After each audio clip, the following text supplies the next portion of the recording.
Hi, my name's Hudson, and I'm a geoholic.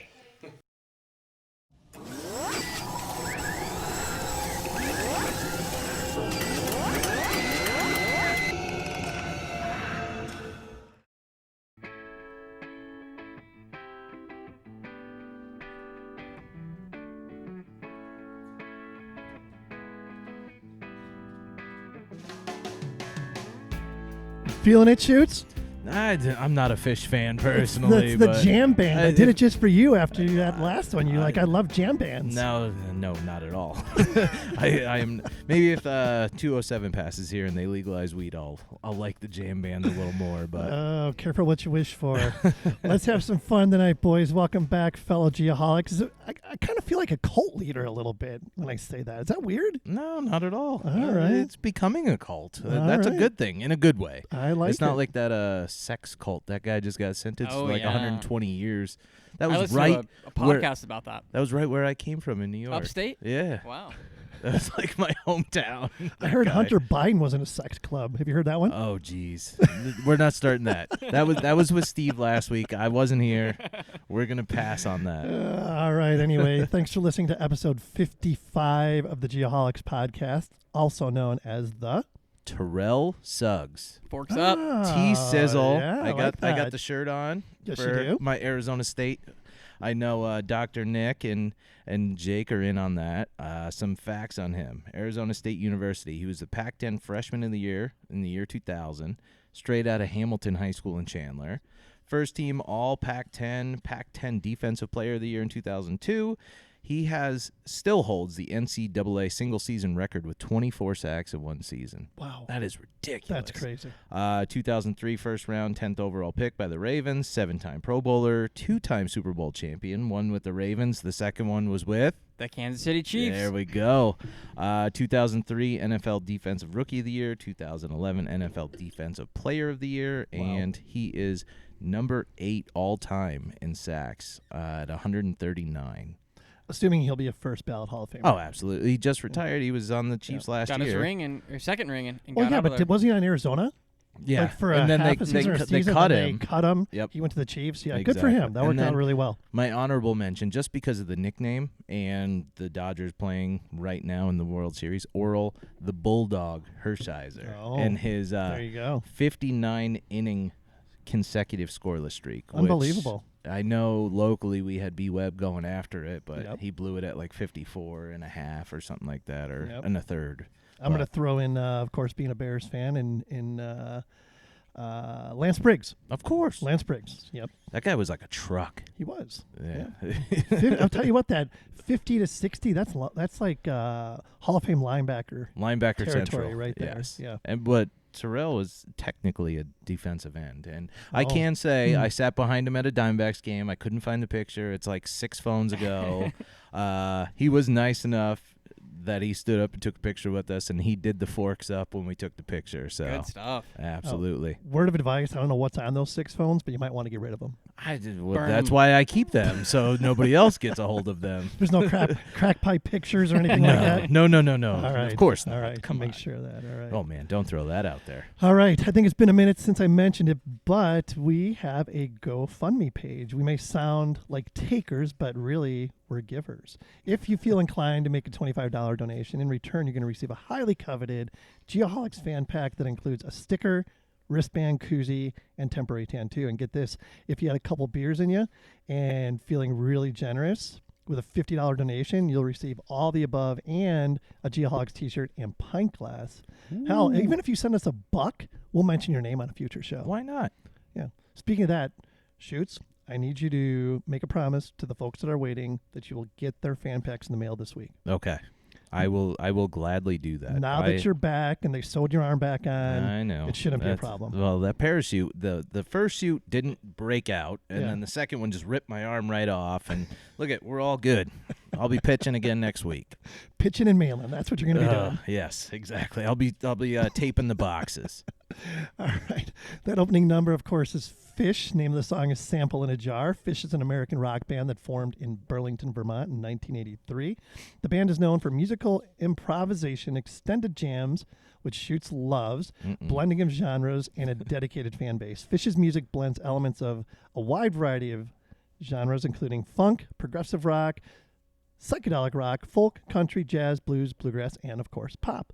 Fish has developed a large dedicated following by word of mouth, the exchange of live recordings, and selling over, 8 million albums and DVDs in the United States. 2 additions to that. Yep. One of their dedicated fans is on our show tonight. Absolutely. And then 2, there's a lot of drugs involved from Fish concerts, from what I've heard. No Okay. firsthand. Do you know this firsthand? But no, I've heard about it.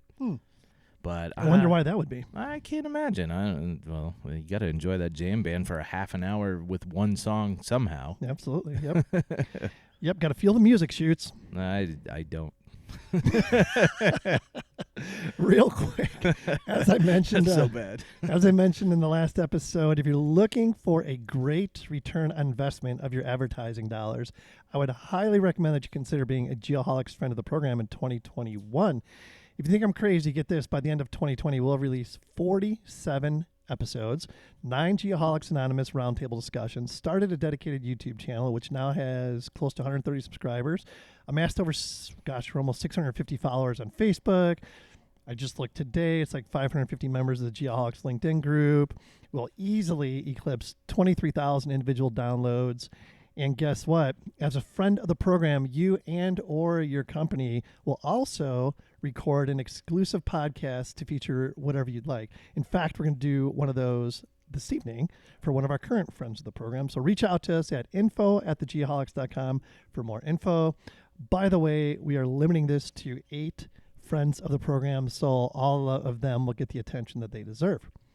So with that, let's be sure we recognize our current friends of the program. First and foremost, Bad Elf GPS. You can find them at bad-elf.com.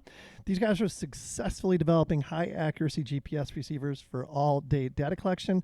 Thanks, of course, to Dr. Nick Smolovsky and the Bad Elf Tech Minute.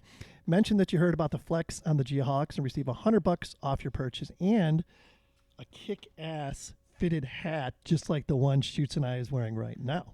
Shoots and I is wearing? Shoots and I are wearing. There we go. You know I'm married to a former This English show is teacher. sponsored by Anchor Steam. Well, then we can't forget about Land Surveyors United, the largest global community of geomatics professionals on the internet.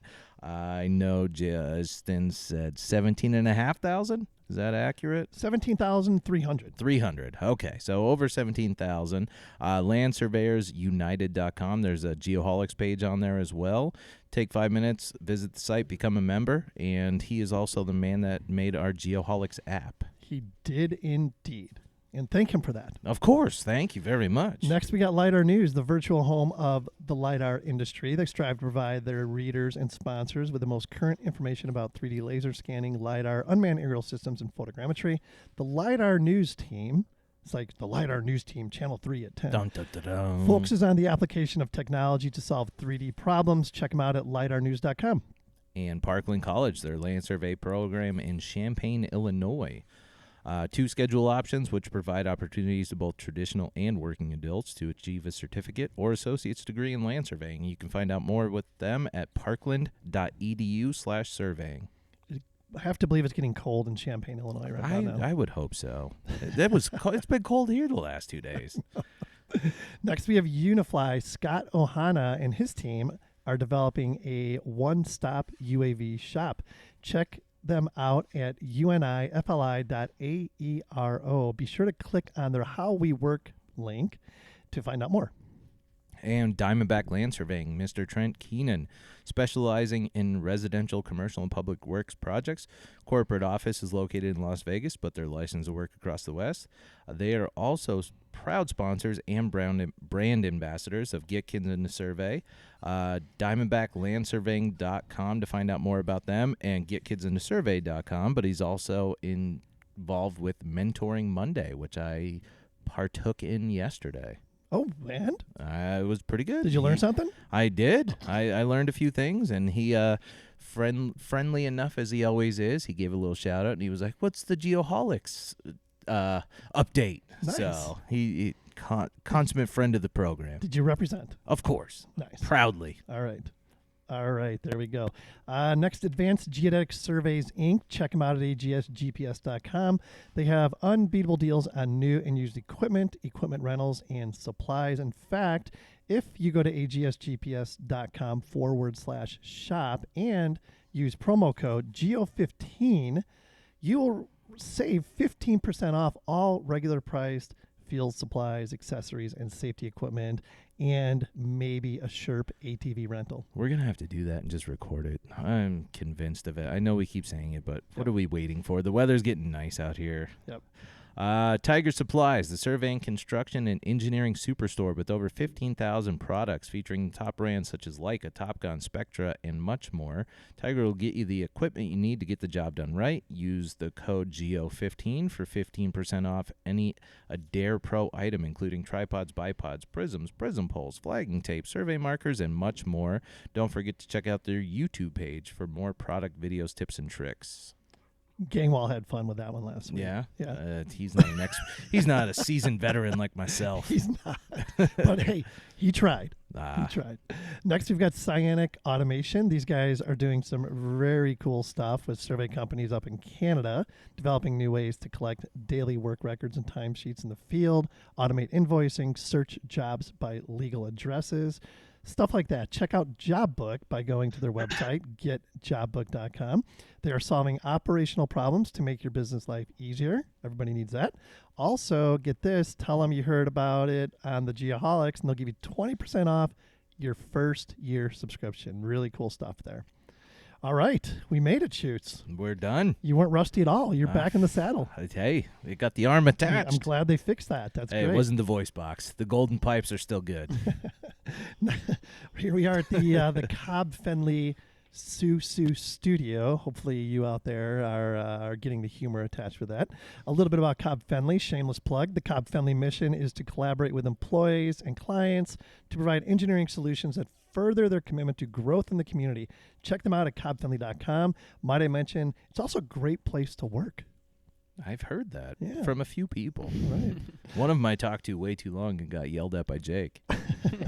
Let's catch up with the boys a little bit. Producer Jake, what's new, my friend? How's it going, guys? I'm doing good. This past weekend, passed my exam for my newest sailing certificate. I thought you were going to say you tested positive for something. I Oh was yeah, like, that wouldn't have been good. As we're sitting here with no mask Yeah. on. Tested positive for something much more fun. Other than that, today I went and performed my civil duty. Went and hit the polls, hit the booth, Nice. and submitted my vote. So Nice. all set for election. Nice. All right, tell us everything you've voted on and what I you- wrote in the Geoholics, all Okay, three of us. Perfect. President Kent, I'll be vice president. I don't want I'll be that producer. responsibility. Let's do it. Why isn't Yeah. why doesn't the White House have a producer? Producer in charge. yeah, Everybody's a producer. yeah, but doing pretty good. How are you, Ryan? I can't complain. I literally have nothing to report. I've been quiet. Besides the parachute. Other than accident. my parachuting accident, long story short, supposed to go to New York, fly out Wednesday. We got put on the quarantine, don't go to New York from Arizona list on Tuesday. So plans were changed, kind of just laid low and waiting to see when I'll do that. So if everybody that's a big Shoots fan, you're going to miss me again at one point, I'm sure. But other than that, again, not a whole lot to report, just hanging out with the family. What about you, Kent? Well, we missed you last week, so glad you're able to make it back. I'm thankful that you said that and not Jake. He didn't miss me. What's up with me? Well, I went to Pine this last weekend, of course, taking full advantage of the Tiny Piney. And two funny things happened to me. One, I was referred to as being disabled. Okay. And two, I met a lesbian cowgirl whose family was one of the founding families of the town of Pine. And she freaking branded herself.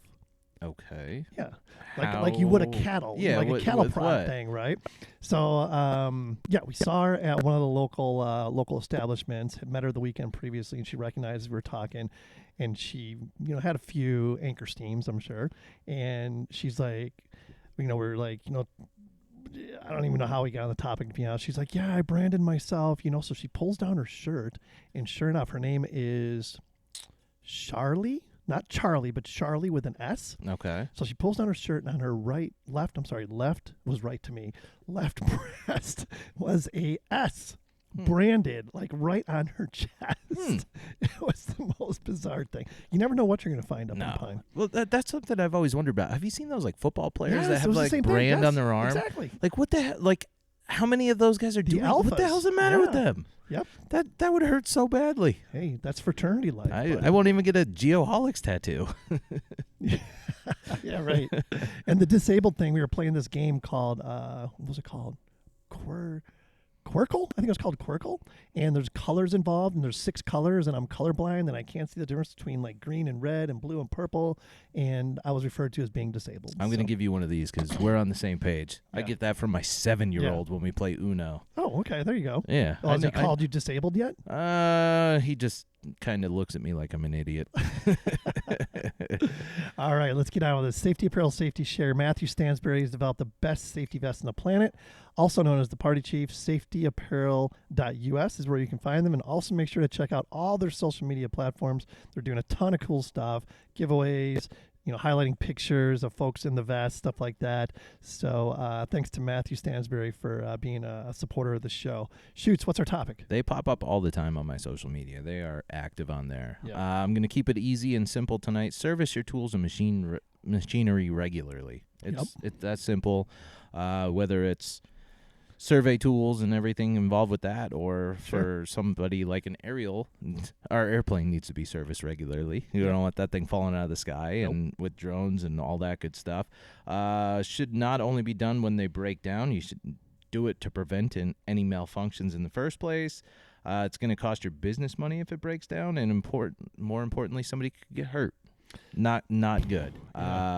Needs to be thorough, professional, and regular. Proper maintenance includes inspection, testing, measurement, replacement, adjustment, and keeping the logs, especially with airplanes. Good stuff. All maintenance needs to be done in accordance with the manufacturer's recommendations. Not just anybody can maintain your equipment. Some of it will have to be subcontracted to professionals that deal with these specific pieces of equipment.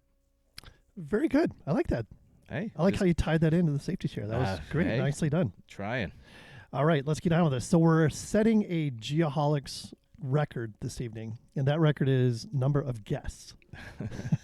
So we're fortunate enough to have the Bad Elf team with us, and as we mentioned previously, Bad Elf has been a supporter of the Geoholics from very early on. We really appreciate that. So I'm going to run down the list of folks that we have with us. We have John Cunningham. He's the CEO and co-founder of Bad Elf. Paul Vanderlei, COO and co-founder. Brett Hackelman, CTO and co-founder. Larry Fox, VP of Business Development and Marketing. John McClellan, Director of Support. And, of course, Dr. Nick Smolovsky, Director of GIS Solutions. So, first and foremost, thank you, everybody, for being with us this evening. I do have one quick question. Brett, what is a CTO? Chief Technology Officer. So I'm the course. chief nerd, basically. Chief nerd. All right. I like it. So Bad Elf, first and foremost, where in the heck did Bad Elf, who is Bad Elf, and where in the world did that name come from? Who wants to start with that? Is that John?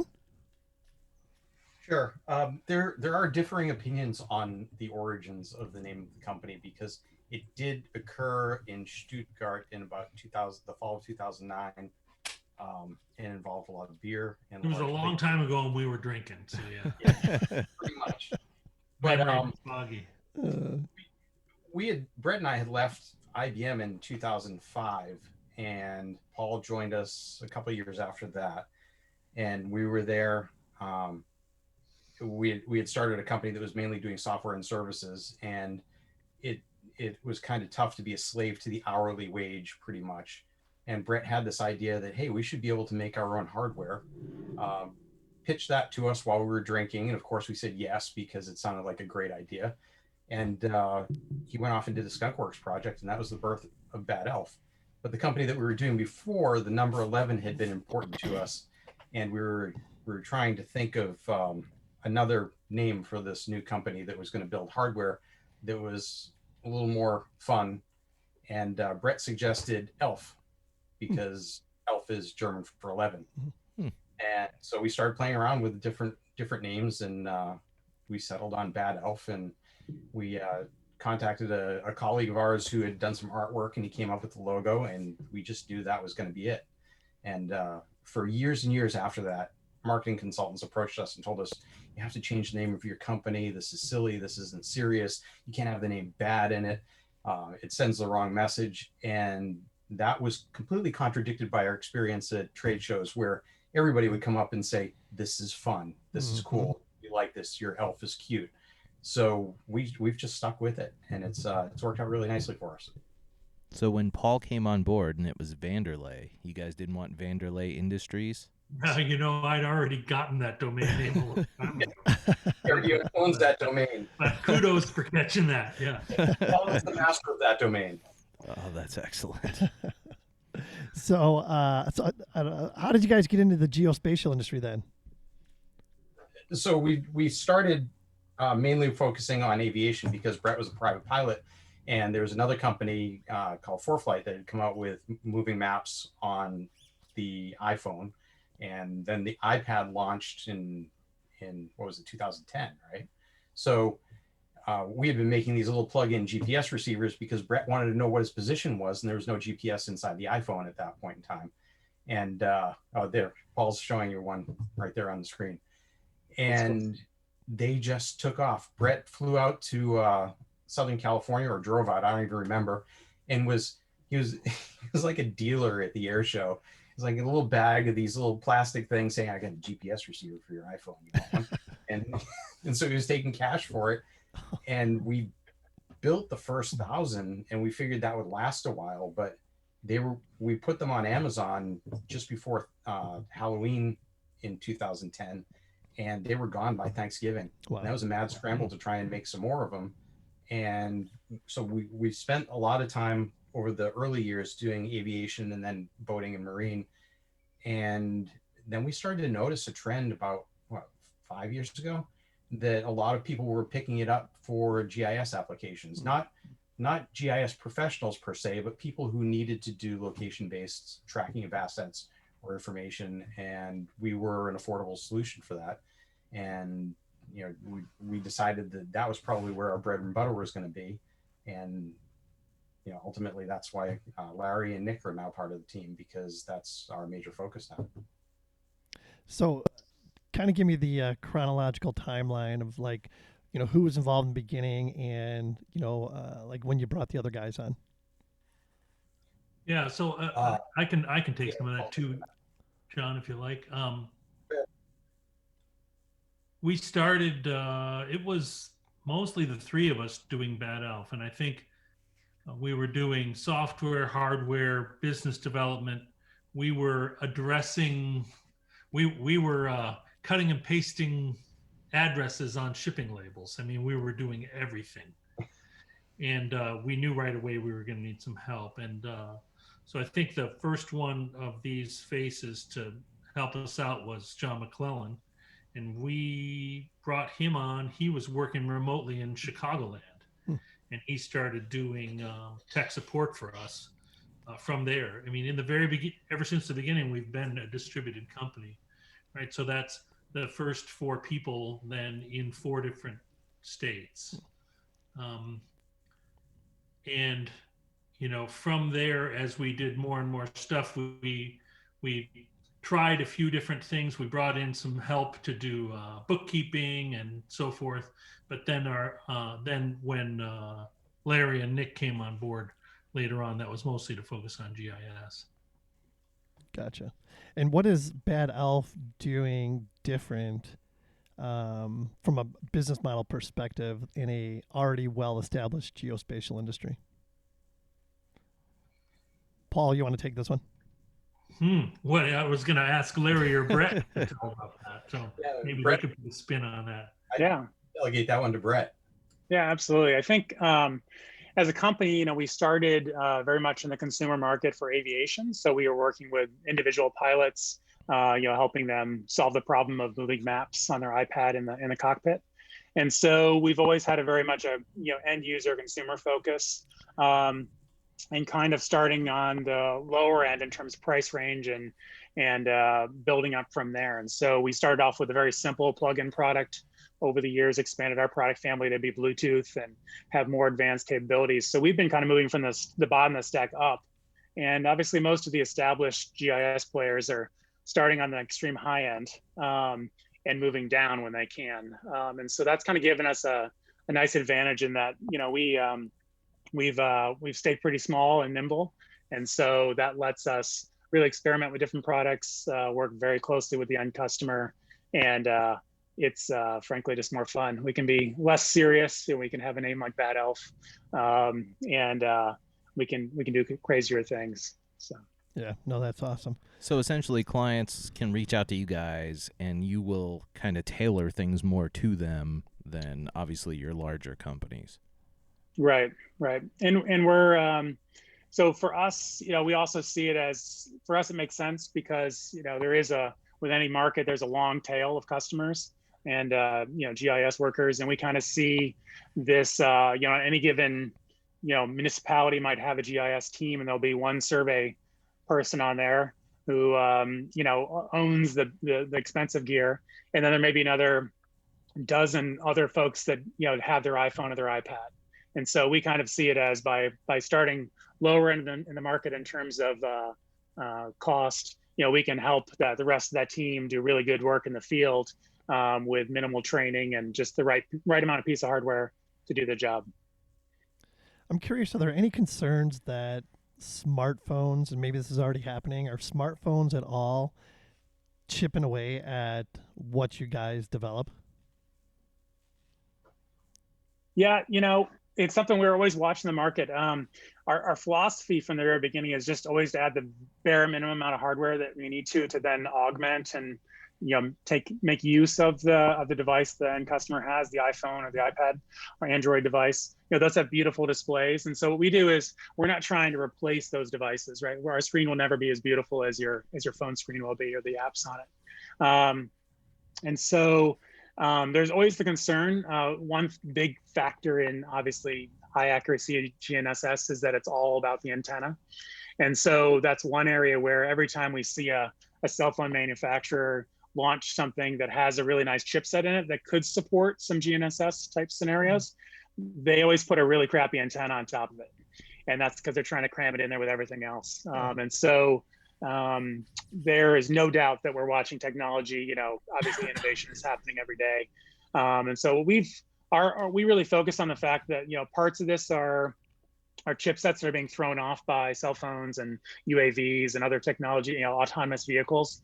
But you still need it to be in the right package. So it needs a great antenna, it needs a good user interface, it needs a long battery life, you know, all these other factors. So we really focus on those to really just deliver, you know, the best product we can around that. So you guys focus on functionality over aesthetics, which makes more sense to me personally. I have a phone that I could not care less what it looks like as long as it fits in my pocket or whatever, and it does what I want it to. Sure.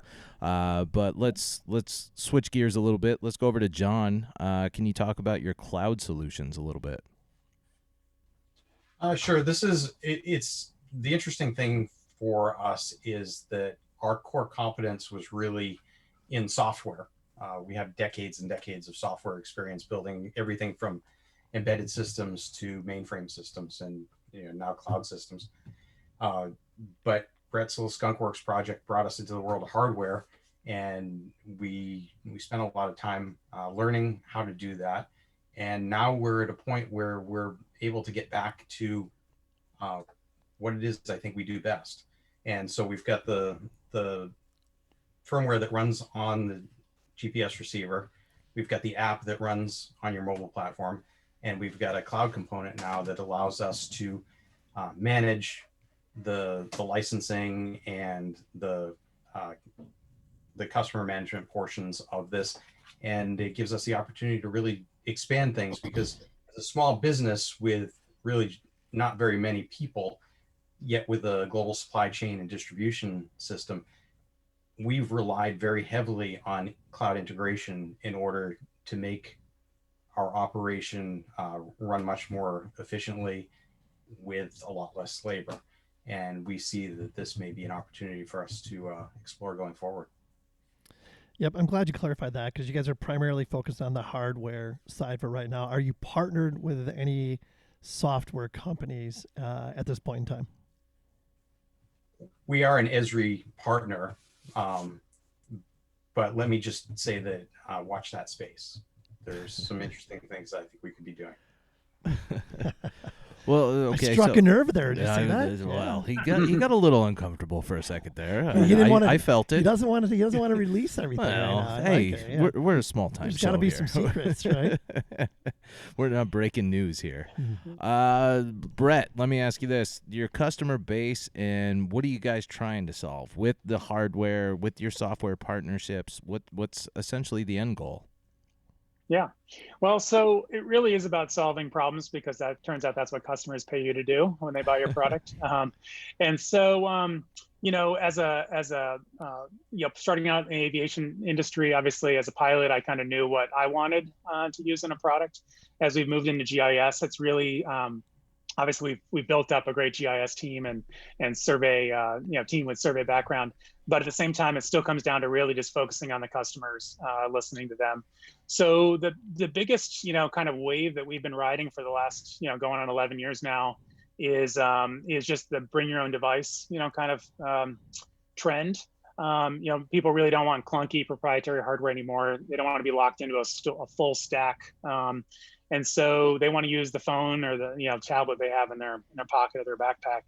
And so it's really about kind of letting teams do more with less, you know, letting them have their whole team collecting data at a much more affordable price point. And it's worked pretty well. So we had, I'm sorry, go ahead. I was going to say, and you know, one other approach we've had from the very beginning is where you mentioned software, we generally are agnostic about, you know, what apps are running on our hardware. We've made a point of kind of staying that way, even though we could have taken different directions, because ultimately the end user, you know, needs to be able to choose what app is best for their scenario, you know, for their use case. And especially in GIS, there's so many scenarios that we hear about every single day with apps that are super specific to that industry, to that use case. I mean, there's dozens of apps that we test with and work with every day. And so we work really closely with those app vendors to make sure our hardware works well. But the whole goal is to not lock the end user into anything. Has really been our strategy, and that's you know, I think customers and people appreciate that because they've certainly seen the alternative in the past. So. That's really, really interesting. So we had Nick on our show as just him solo. I don't remember what episode it was, but it was a long time ago. It was in the beginning, when the earth was back green. in the Stone Ages. Yeah, but he used a word that I had to like practice for a week, and that word is democratization of GNSS. And as we got more into it, you know, he talked about what basically is a paradigm shift as far as that goes, and really a new business model. Larry, do you want to talk a little bit more about that? Yeah, sure. So if you're ready for my I had a dream speech, it kind of goes like this. You know, I've worked in the G industry for years at one of the big guys. We don't need to name names, but I've seen this space for a really, really long time. And you know, as Brett mentioned, we see a lot of people using phones. I mean, the whole bring your own device thing really, really changed the game. Instead of people using, you know, the dedicated collection tools that are very expensive, they're like, hey, look, my phone is kind of cool. It's pretty powerful. You know, I could play games on it. I could read email. Oh, and I could run my GIS or survey app or whatever it is that I'm doing for mapping. You know, the biggest challenge was, you know, the receiver, right? You know, Brett mentioned that, you know, we were building up these external high accuracy receivers, but that wasn't quite ubiquitous in the world. And the ones that were out there, well, you know, frankly, they're kind of expensive, actually very expensive. Mr. McClellan over there knows that I like to refer to everything in kilo dollars. Well, there are many, many kilo dollars. So democratization to us, which is really in the truest form, means we want to bring this high accuracy GNSS receiver to as many folks as possible, whether that's you know, a skilled data collector working for a city, all the way up to a professional surveyor. And the challenge has always been cost. You know, a typical survey rover, you know, running around 10K, that's a lot to shell out for. So democratization is really kind of leveling the playing field and giving everybody the opportunity to have access to technology that they might not have had before. So, you know, the paradigm has been very expensive hardware equates to high accuracy. You know, my I had a dream was, hey, look, we understand as a technology company how to build this stuff.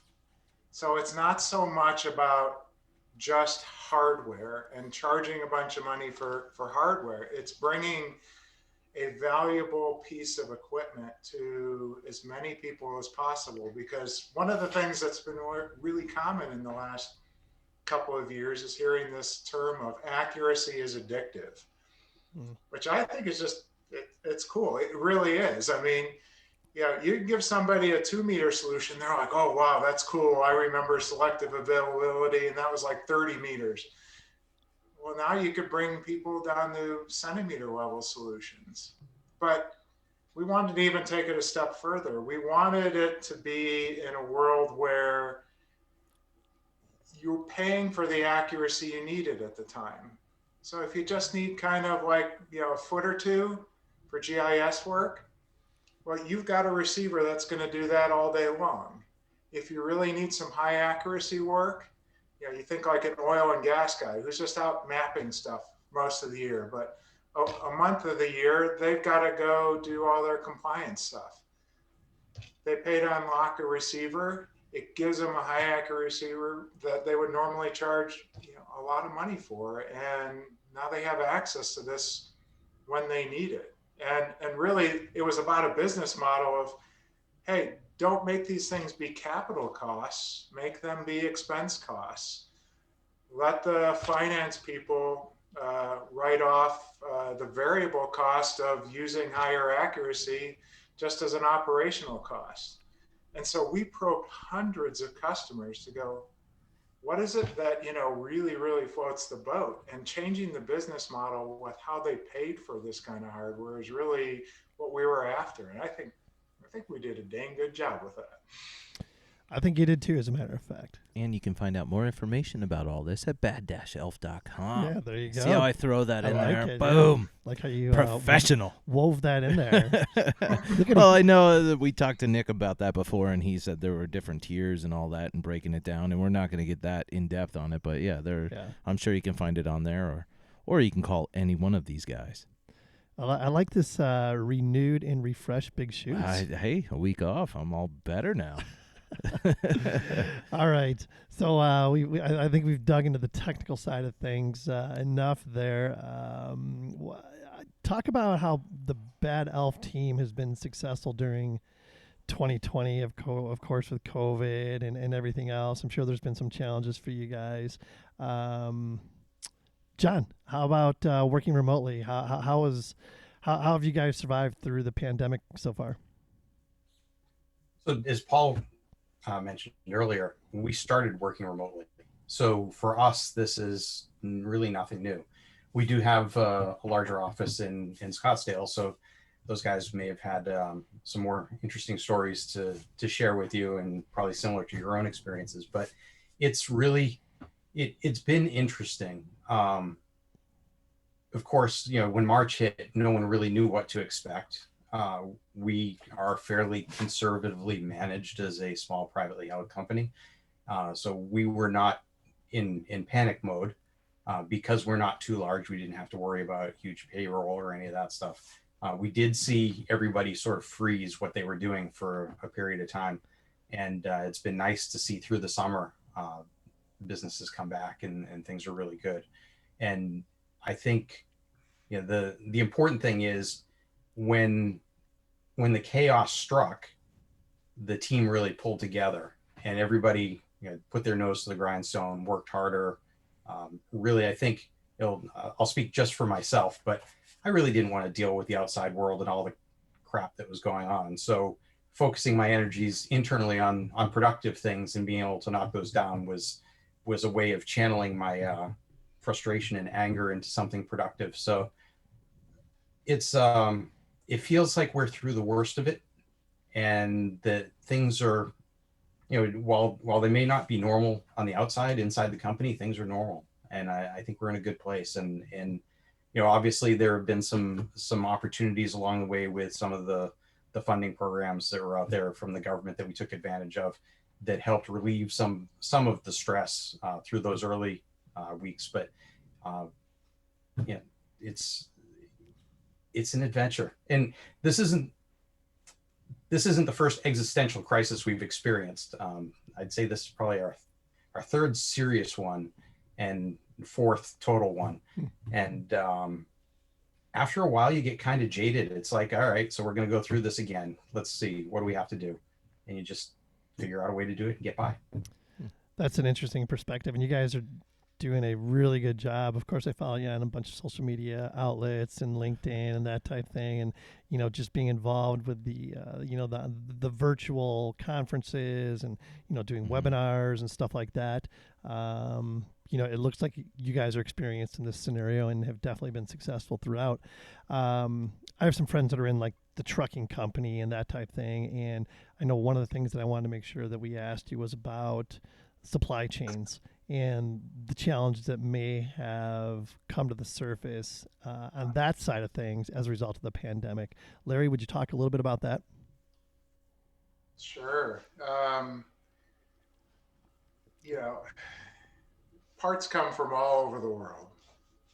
Stuff is made in a variety of different places. And China is one of those places where a lot of the electronic parts are made that aren't pretty much everything that we build, other consumer and industrial systems use. So when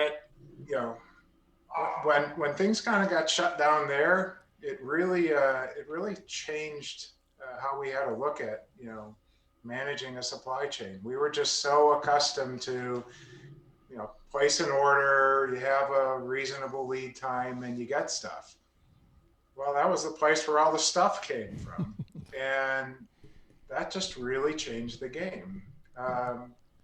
So we had to get really smart about things because, part of it, as the recovery occurred, there was a lot of hoarding.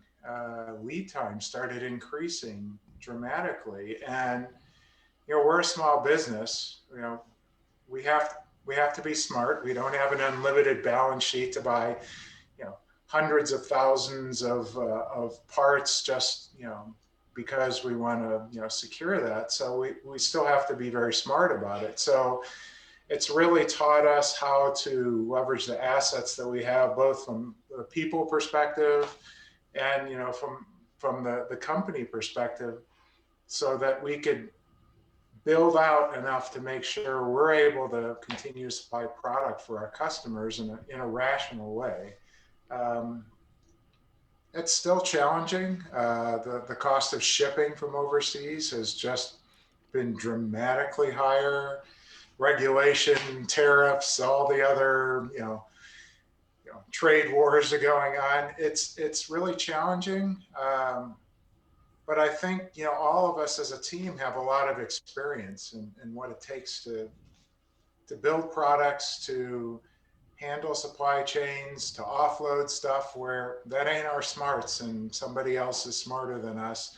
They should do that. And I think, for us, we're still, as John mentioned, we're still going gangbusters, moving forward, making smart decisions, being rational as a small business.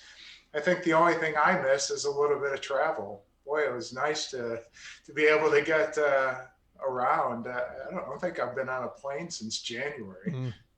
Yep. No Well, in doubt. that regard, I think we were a little bit lucky, right? I mean, in our product cycle, in the beginning, we'd have to do a lot of travel and spending time with contract manufacturers. and securing vendors for accessories and so forth.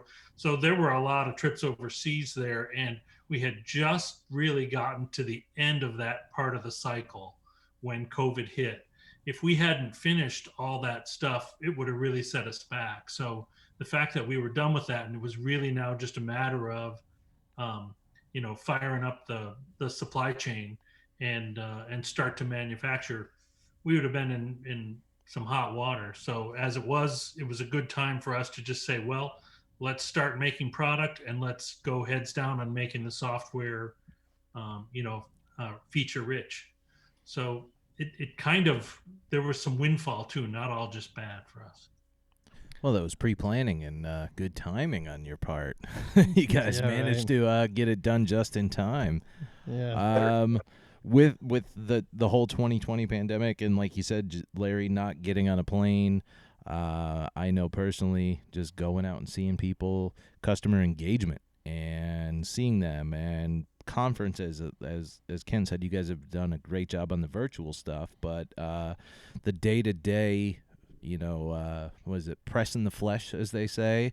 How have you guys been handling that? I'll start out with Mr. McClellan and then follow up with Dr. Nick. Guys, I just have to say this has been amazing. We had an idea about 7 years ago to have a Bad Elf podcast, and we tried. And it's a lot of heavy lifting, and you guys are just rocking this. It's all Jake. It is. So I'm glad you noticed that. Customer engagement. I've been with Bad Elf for a couple years now. They brought me on as the token hillbilly, and for a boondoggle to Oshkosh. And so I've seen us transition from aviation into marine to off-roading, and now into GIS. And it's been amazing. There's been a common thread through it all, which is just the passion that each group shares about what they are into. There's a joke that we bring up quite often. That's how do you know somebody's a general aviation pilot? And the answer is they'll tell you. Same thing goes with GIS professionals, right? How do you know they're GIS professional? Oh, they'll tell you. And so that's what keeps us going. I know it's just fun to learn new things on a continual basis, whether it's aviation or marine, and engaging with his customers. I know Nick deals, especially on the sales side, a little bit more often than I do. I only get them when they're a little grumpy, maybe. So Nick? I would say that the aviation, that goes with sailing as well. Yeah, we had some Marines also. Yeah, how do you know somebody's a sailor? They'll tell you. Exactly. Yeah. just rewind about 40 minutes. Go ahead, Nick. Yeah, no, fair enough. John, maybe I have it a little bit easier. John and I get to play, if I'm on the front end a little bit with the proactive engagement, and John's more on the support side, we get to play good cop, bad cop. So I often get to be good cop, and John, or maybe vice versa. But we work pretty good in tandem. What's nice about Bad Elf and being in this industry long enough is we proactively communicate and engage with our customers as one of our primary goals and objectives. It's not an afterthought. It is the thought, right?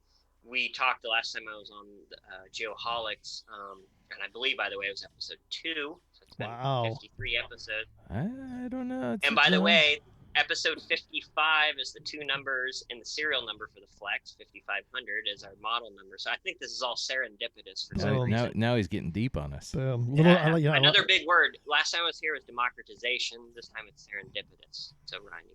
A little numerology there too. I like it.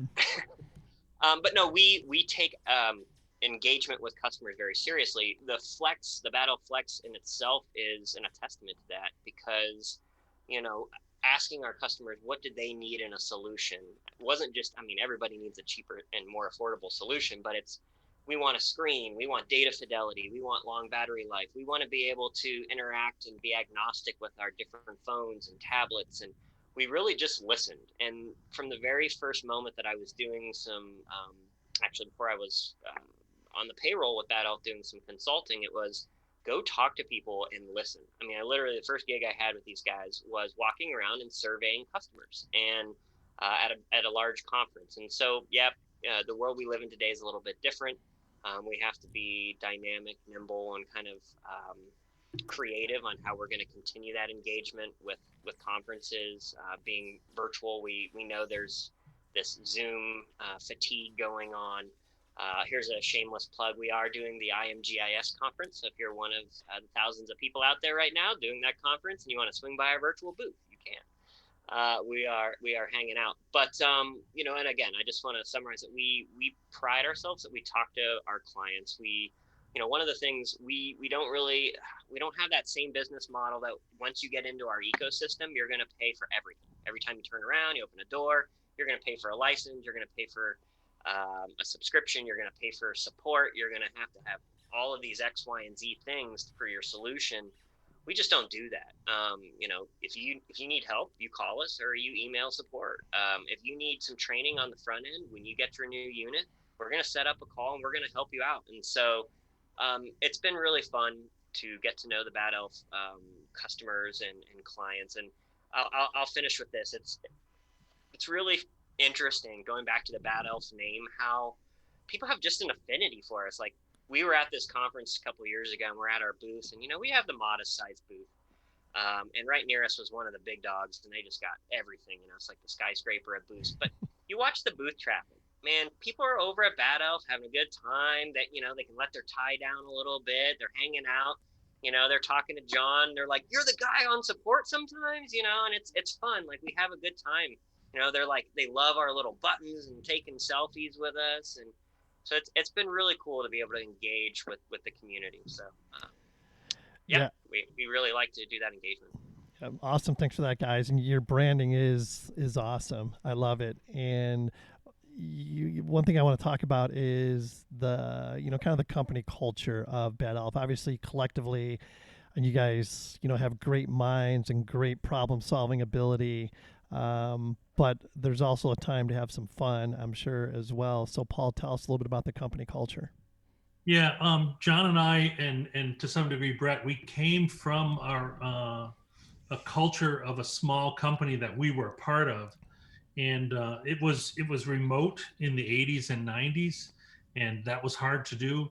And one of the things they did is they brought everybody together once a year, so software teams from all over the world would be together and spend time together. So that's a value that we brought forward when we founded Bad Elf, that we wanted to be spending time together. So when we do things like conferences, we don't all just at the end of the day disappear into, you know, different hotel rooms. What we often will do is get a big Airbnb.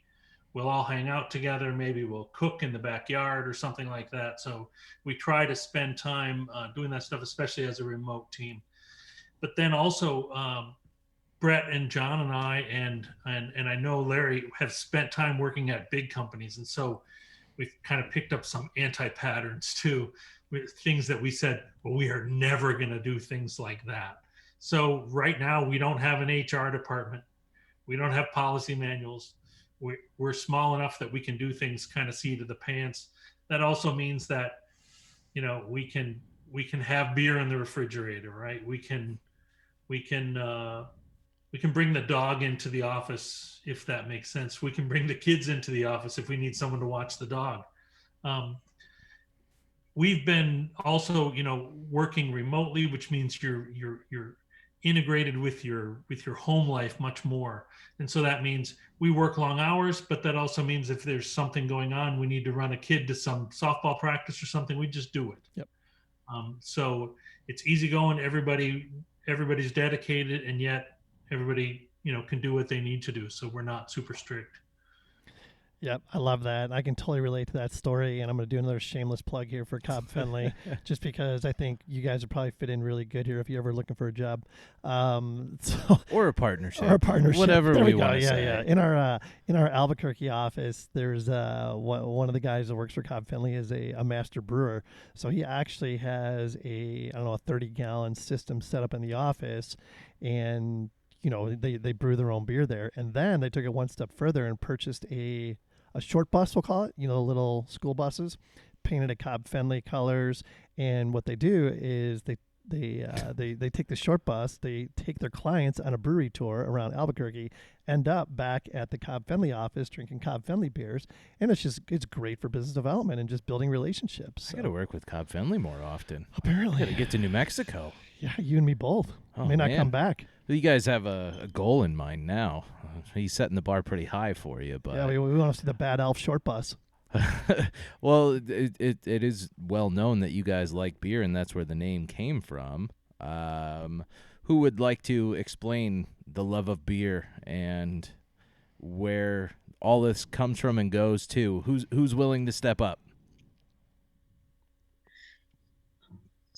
Tell a story about interesting beer trip to Germany. Oh no, sorry, I had my script and I was trying to read it, and my glasses are a little foggy. No, beer does play a huge part. Brett, Paul down in the bottom left corner, I mentioned earlier, just kind of that first trip where Bad Elf came from, where there was long ago and lots of beer, and Bad Elf became a thing. And so for our 10th year anniversary, we were kicking off the Flex, and Energio happened to line up with Oktoberfest. And so everybody that's on the panel tonight, call it a panel, got to experience that together, and it was amazing, right? That's some team building if I ever did hear it. And so part of that trip was just a journey out to this little monastic brewery. It wasn't Trappist, it was monastic solely, called Ondex. It's if you've been to Wisconsin, it's like that times 10. It is the heart of Bavaria. Just amazing landscape. Any way you turn, it's a photograph that should be turned into a jigsaw puzzle. And in the heart of it is the best beer you've ever had. I know you guys, Kent, I've been watching you drink this evening, and I'm wondering if there's a game involved. Is there a word you're looking for? Is there a safety word? No. His word is, it's time. It's time. Oh, so thirsty, it's time to talk thirsty.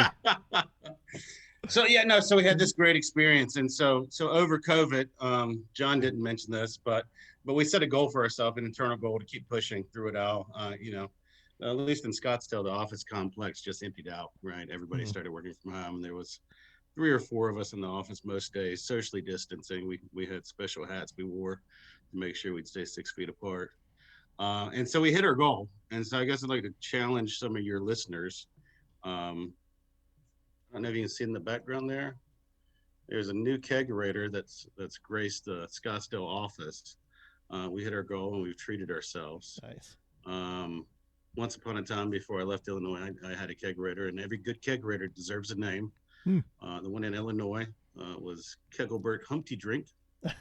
And this one doesn't have a name yet. So I don't know if you and your listeners, if you have a good way to get us those suggestions. This one, so far, we had Barisma come up. That was a pretty good one. But certainly looking for something. All right. And if somebody comes up with a successful name, can they at least get one of these badass fitted I'll ship hats? them a hat. I will send them a hat. All right. We'll make sure. Certainly. I will ship them my hat. will- It might be a little sweaty and stinky, but they can have mine. We will promote that. That's a great idea for sure. All right. So before we get out of here, let's talk about any visions you guys have for 2021. Larry, talk about, what you're seeing as far as 21st century fieldwork goes. Oh, 21st century field work is it's a lot of the things we talked about. People are going to use phones, tablets. That's just going to happen. There's a lot of people who write some beautiful software, and hey, we've got beautiful hardware. What a marriage, huh? There you go.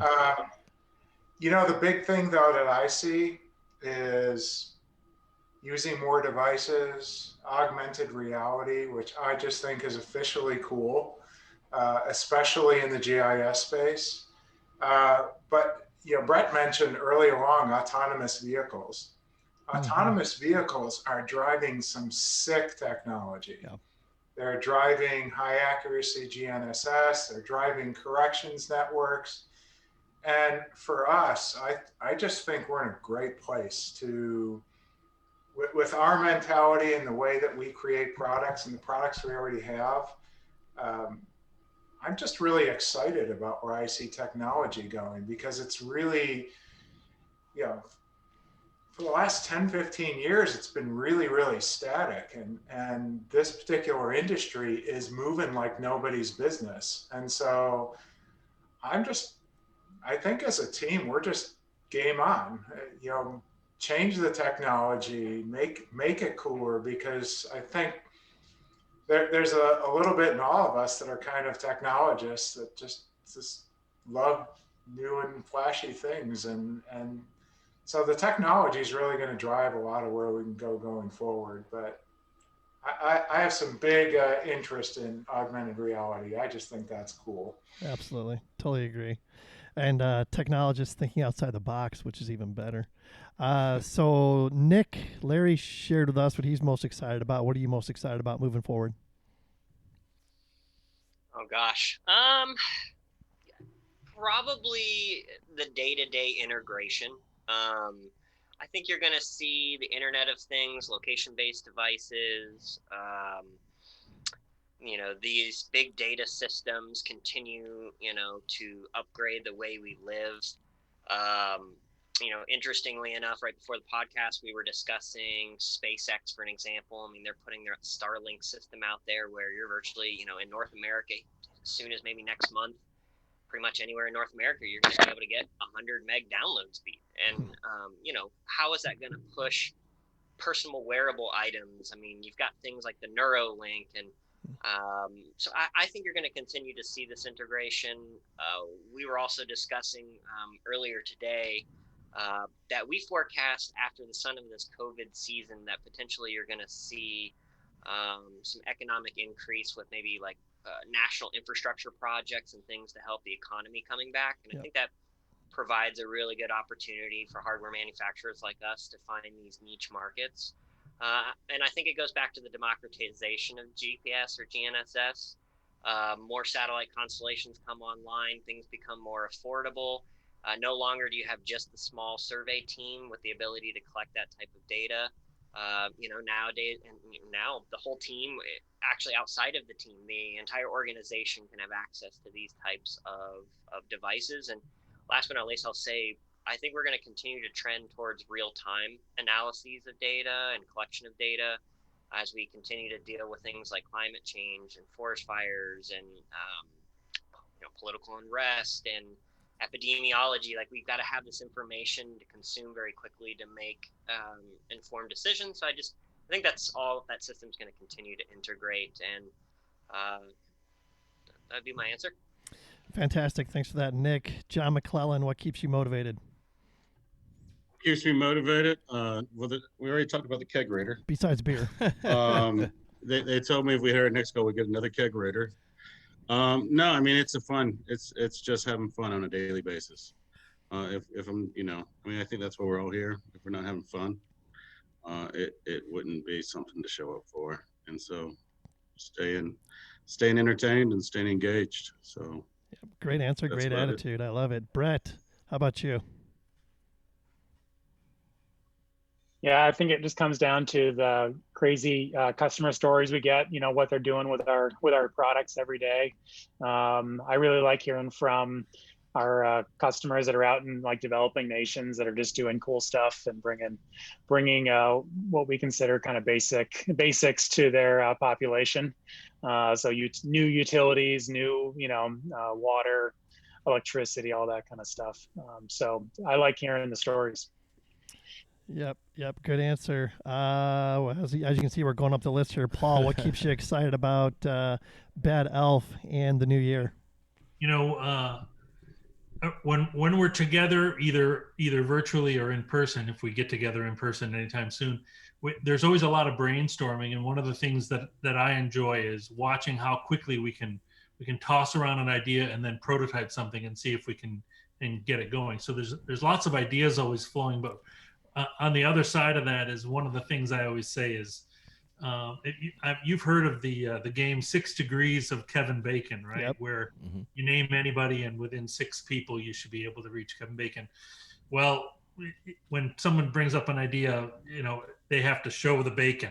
Basically, they have to connect it to somehow this is going to be profitable. So you have to make the case within a couple of sentences that this idea you have could turn into something profitable. So that's one of our mantras for going forward, and that is, connect it to Kevin Bacon. He took it and flipped the script on He us. did Kevin Bacon indeed. to bringing home the Absolutely. bacon. Yeah, I think I'm we're impressed. And I like the 6 degrees of the Geoholics. we're gonna get there, man. I'm telling you. I like 2 degrees to bringing home the bacon. I think my wife tells me that all the time. All right, John Cunningham, why don't you wrap this up for us and pull this whole thing together? What keeps you excited and motivated?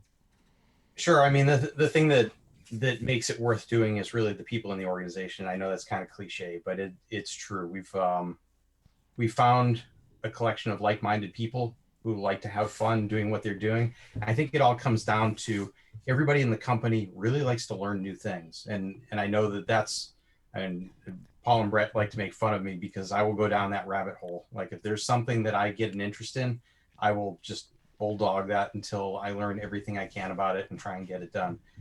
Sometimes that's to the detriment of operational things that need to get done, but it's nice to be in a small company where we get to choose the things that we work on, learn the things that we want to learn, apply them, see them turn into bacon, and it's exciting. And the organization, everybody's pretty supportive of everybody else in terms of finding those niche pursuits that they want to go tackle, and making it possible for them to do that. And I think that helps us grow pretty dynamically.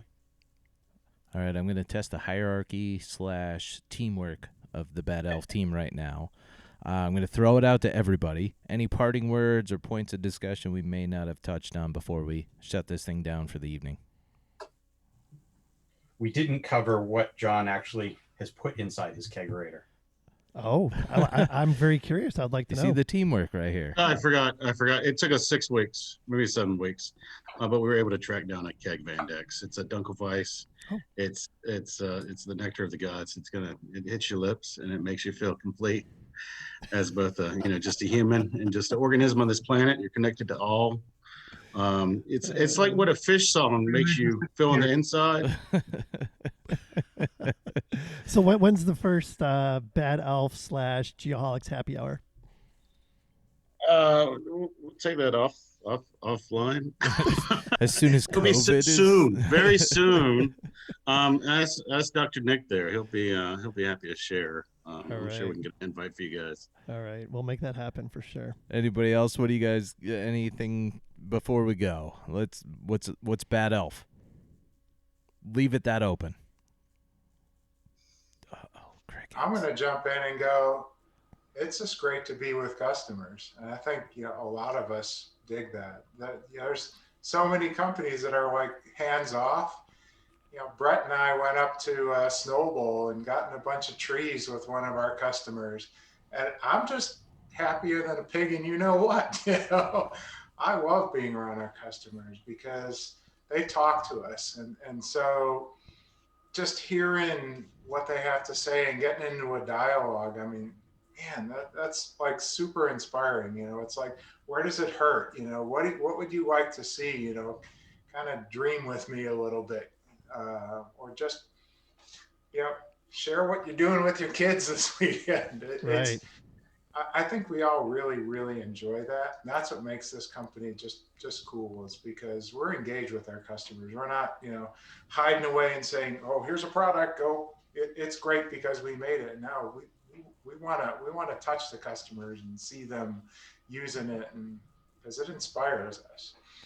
Yeah. I love the fact that you guys, not only, super passionate about the business side of it and the development side of it, but the fact that you also loop in the humanity side of it and the personal touch. Yep, are in touch Absolutely. with your customers. I mean, that just speaks volumes. So again, first and foremost, thank you guys all for taking the time to be here with us this evening, and more importantly, thank you for the support that you've provided to the Geoholics. We can't say enough. We really appreciate that. So Always appreciate it as a friend of the program and this kick-ass, badass hat or whatever you call it. The only question I have, what does it take to get, I guess, the threesome of the Geoholic Bad Elf caricature? We got to get that done. Oh, no. We'll talk to Nick about that, too. So Nick's responsible for happy hour and Bad Elf Geoholics caricatures. He did send me the one that looked like me just because it was an elf with a goatee. He was like, yeah, this looks like you, of course. Hey, it looked like you. I'm It just did, saying. it did, no doubt about it. He looked manlier than me. Doesn't everybody? Okay, maybe it was an Yeah. improvement. All right. I'll take it. All right, guys. Again, thank you so much. I believe we can put a bow on this one, boys. Absolutely. Thank you guys all for being here. Check us out at thegeoholics.com. Follow us on all our social media outlets, including Facebook, Instagram, LinkedIn, by searching for The Geoholics. Be sure to download all our podcasts from Apple Podcasts, Podbean, Stitcher, Spotify. Don't forget to download the Geoholics app, as Schutz mentioned earlier, from Land Surveyors United. And, of course, please subscribe to the Geoholics YouTube channel. As I said earlier, email us at info@thegeoholics.com if you're interested in being a friend of the program or a guest on a future show. I'm telling you, you don't want to miss out on this opportunity. Fish, sample in a jar, available everywhere. Please don't forget to support our friends of the program every chance you get, including Bad Elf. Until next time, pay it forward, add value, make friends, and most importantly, be safe and healthy, everyone. Have a good evening.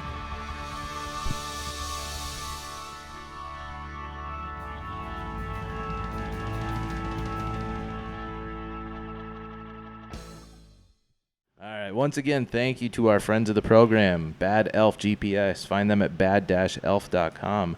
Land Surveyors United, landsurveyorsunited.com. LIDAR News at lidarnews.com. Parkland College Land Survey Program, parkland.edu/surveying. Unifly, unifli.aero. Diamondback Land Surveying at diamondbacklandsurveying.com. Advanced Geodetic Surveys at agsgps.com. Tiger Supplies at tigersupplies.com. Cyanic Automation at getjobbook.com. Safety Apparel, you can find them at safetyapparel.us. And finally, Get Kids Into Survey at getkidsintosurvey.com.